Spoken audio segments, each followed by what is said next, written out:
Missing person family से ताल्लुक़ रखती हो, चाहे वो ज़िंदगी के किसी भी शोबे से हो, चाहे वो हाउस वाइफ हो, चाहे वो नई नवेली दुल्हन हो जिसे जहेज कम होने की बिना पर जला दिया जाता है इस मुल्क में, जहाँ पर बेटियों की उम्र बढ़ जाने पर इसलिए रिश्ता नहीं होता कि उसके माँ बाप या तो गरीब होते हैं या तो उसका रंग सांवला होता है। हम उस बदबूदार माशरे का हिस्सा हैं, लेकिन हम इस बदबूदार माशरे में जीने के लिए जद्दोजहद कर रहे हैं। आज यहाँ पर जितनी भी ख़वातीन, जितनी भी बेटियाँ बैठी हुई हैं, वो किसी न किसी तौर पर जद्दोजहद कर रही हैं अपने बच्चों के मुस्तकबिल के लिए। ख़ासकर हमारी वो माएँ बेटियाँ जो यहाँ पर मौजूद हैं, जिन्होंने शायद कभी पढ़ा भी नहीं, जिन्होंने कभी किताबों की शक्ल तक ना देखी हो, लेकिन उनकी ये ख्वाहिशात हैं। वो शायद खुद घरों में काम करके ये ख्वाहिश रखती हैं कि हम अपनी बेटियों को आला तालीम दिला सकें। और मेरे ख्याल में यहाँ पर ऐसी काफ़ी ख़वातीन बैठी होंगी जो इसमें कामयाब हुई हैं काफ़ी हद तक, जिन्होंने अपनी बेटियों को माशरे में सर ऊंचा करके चलने का सलीका सिखाया है, वो चाहे खुद भले अनपढ़ रही हों। मेरा ताल्लुक लियारी से है, मैं बुनियादी तौर पर लियारी की हूँ।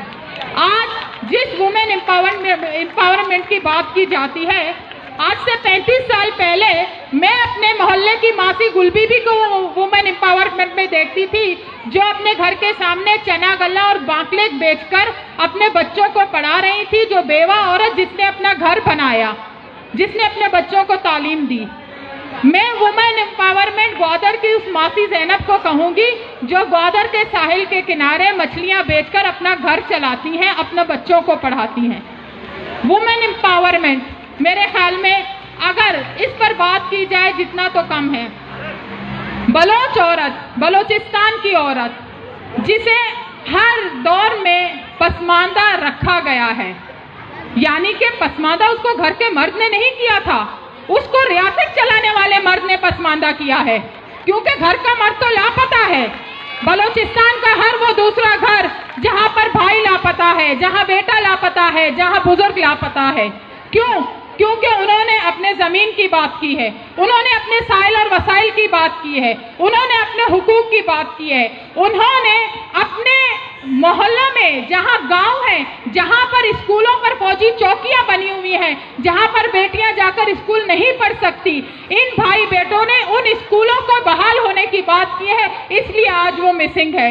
14-14 साल से वो जिंदानों में बंद है, जहां महरंग, जहां सम्मी, जहां सायरा, जहां सीमा, जहां जाकिर मजीद की बहन फरजाना मजीद जैसी हमारी बहनें बेटियां मुजाहिमत कर रही हैं, जिन्होंने मुजाहिमत को एक नया रंग दिया है, वो मुजाहिमत जो भाई के लिए है। हम औरत की आज़ादी की बात करते हैं, लेकिन हम बलोच सबसे पहले अपने भाई बेटों की आज़ादी की बात करते हैं। हाँ, हम पहले अपने बेटों की आज़ादी चाहते हैं। हम उन नीम बेवा अपनी बहनों की आज़ादी की बात करते हैं ताकि वो अपने शोहरों के साथ एक अच्छी ज़िंदगी बसर कर सकें, क्योंकि वो इंसान है, वो बलोच हैं, वो इस मुल्क में ज़िंदा रहने का, ज़िंदगी जीने का हक रखते हैं। मैं इस मुल्क में चलने वाले कारखानों में, फैक्ट्रियों में हरासा होने वाली वो बहू, बेटियां, बहनें जो शायद मजबूरियों में घर से निकलती हैं सिर्फ इसलिए कि घर का चूल्हा जल सके।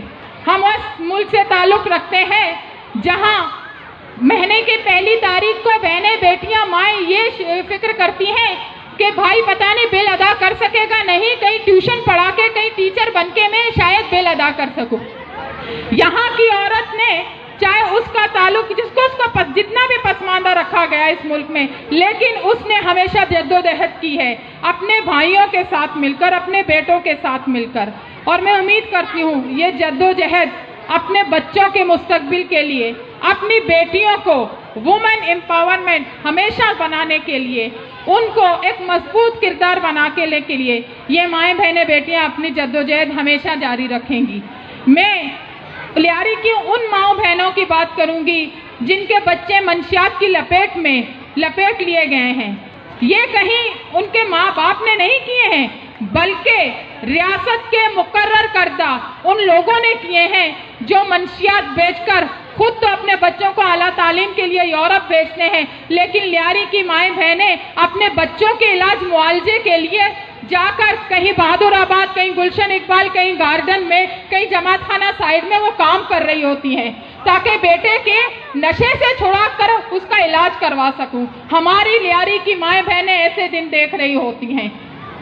یہاں میرے خیال میں پھر صرف لیاری نہیں، کیونکہ منشیات یہاں کراچی کے ہر کونے میں ملے گا، تو یہاں ہر ماں اپنے بیٹے کو ایسے ریہیبلیشن سینٹر میں بھیجنا چاہتی ہوگی جہاں اس کا علاج ہو سکے، لیکن ہمارے یہاں ریہیبلیشن سینٹر بھی خود کاروبار بن چکے ہیں۔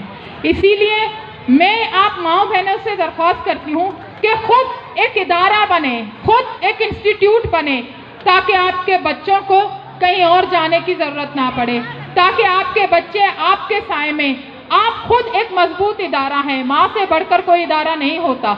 ہماری چاہے مائیں پڑھی لکھی نہ ہو، لیکن آج کی ہم جب بیٹیوں کو دیکھتے ہیں تو ہم جانتے ہیں کہ اس کے پیچھے ایک مضبوط ماں کا ہاتھ ہے۔ میں عورت مارچ یا مزدور فیڈریشن کی جانب سے آپ تمام مزدور طبقے کی جو عورتیں ہیں، میں آپ کو سلام پیش کرتی ہوں کہ اس ملک میں پیدا ہونا اور پیدا ہونے سے دن آج تک جدوجہد کرنا، مزاحمت کرنا، آپ ان سب کا حصہ ہیں۔ سلامت رہیں۔ عورت زندہ باد۔ پاکستان میں بسنے والی عورت جو بہت کچھ برداشت کرتی ہے وہ زندہ اور پائندہ باد۔ بلوچ مزاحمت زندہ باد۔ شکریہ۔